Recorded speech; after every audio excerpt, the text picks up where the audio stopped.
civil rights movement was an important part in our country's history because before it, the country was segregated. It's for schools, offices, even laundry, hotels, everything. From Plessy versus Ferguson, there came this idea that blacks and whites could be separated as long as the facilities were equal. What would happen to change one of these laws is that in 1954, the Supreme Court ruled that school segregation was unlawful. And that's when school integration began. We learned about Ruby Bridges. She was the first black student to integrate a white school. She was a 6-year-old girl that integrated the William Frantz School. Ruby was the only black girl to integrate to her school. And at that time, it was really shocking. Entered the William Frantz Elementary School, first in the city to be integrated. The schools back then were segregated. Black schools, the students were taught poorly. They were not separate and equal. Well, there were a lot of people yelling at her, and she was separated from all the other students. She said that she wasn't really scared because they told her not to look back. So she had to go to school with the marshals, I think, and they had to protect her. She was being protected from the protesters. Almost all the white families at school pulled their kids out of school because they didn't want them learning with a black child. And the few kids that stayed were placed in a separate classroom. But luckily she found a friend, Mrs. Henry, who was her teacher and her best friend. She definitely had to persevere because even though people were protesting against her, she had to keep going. It teaches us, even if you're different, take that as a good thing. I find her inspirational because she inspired change, and now her story inspires others. While we were learning about the civil rights movement, we were learning about Little Rock Nine and how they went into a white school. They wanted to change the rules and make it fair so that black and white kids can learn together. Schools were segregated between white and black students, and black kids couldn't go to white schools. The black schools were very small, and it was a bunch of different aged kids in one room and just one teacher, so no one got the right kind of learning they needed. The white schools had more resources, like textbooks and better teachers. So the Little Rock Nine were a group of originally 75 kids, and it became 9 kids. One of the 10 people didn't end up showing up because I think they thought it was too dangerous. So on the first day of them going to Central High, they had a certain meeting place, but Elizabeth Eckford, her family didn't have a phone. They couldn't really communicate with her, and she was all alone, so nobody could protect her. And the rest of the 8 were at the different entrance. There was a lot of people chanting bad things. I think we all seen that infamous picture of a white girl yelling at one of the Little Rock Nine. When the Little Rock Nine went to Central High for their first day of school, the National Guard was blocking them from getting in. And after that, they didn't go to school for 3 weeks. But the president finally got involved and sent the army to protect the kids.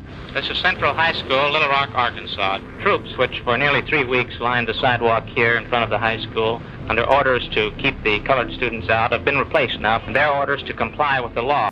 We got a better perspective of how hard it was for them just to go to the school. And no child should have to struggle going to school. Yeah, Things are still not fair for people. They've gotten a lot better because of lots of these people that have made significant changes, but they're still not fair. And also the little things you can do can make a big change. Like young people can make a change and not just grown-ups. For my project, I researched the lunch counter incident in North Carolina. Woolworths is a store where you could buy things and you could also have lunch. At Woolworths, if you're a white person, you can go shop, spend your money, eat at the lunch counter, whatever you want to do. But if you're black, you could spend your money, but you weren't allowed to have lunch at the lunch counter. A group of people decided to sit at the lunch counter even though they were allowed to until somebody served them. The people didn't allow them to be served, and some people even poured drinks on them. The next day, more people came, and it got violent a little. Some people got arrested, the police were called. The people sitting at the lunch counter were peaceful. At the end, they were able to change the law and everybody was allowed to eat at Woolworths. It was inspiring because the people could have gone home once they weren't served, but they kept coming back even though it got dangerous. For our civil rights project, we researched the Children's March. The Children's March took place in Birmingham, which was one of the most segregated places in the country. Before these marches happened in the South, they were unfair and it wasn't equal. Like pools, schools, water fountains, public bathrooms, buses, they were all somehow separated and the black side would somehow be worse. Martin Luther King set up marches with the adults, but they were not effective enough, so he brought in the children. During the marches, police officers and firefighters sprayed fire hoses at full blast at children and had dogs attack them. And while this happened, they were singing church songs the whole time. The children were peacefully protesting, and white people and the adults was like, wow, this is wrong. These are just innocent. They're just like innocent children. Soon after, they changed lots of laws to make it more fair. I learned that children can do many things adults can do. That children have power. Even though I never knew these children, that it made me feel really proud because they were really brave and they were really strong and they persevered until they got their way. We learned about how Dr. King and Rabbi Heschel had a really huge friendship. They were both mistreated because of their race or religion. When Rabbi Heschel was in Germany, he had a tough experience. When he was in Germany, Rabbi Heschel wasn't allowed to do a lot of things because he was Jewish. It made him care about equal rights for black people because he knew how it felt like not to be able to do anything. Dr. King and Rabbi Heschel met in a conference in 1963 for the Civil Rights Movement.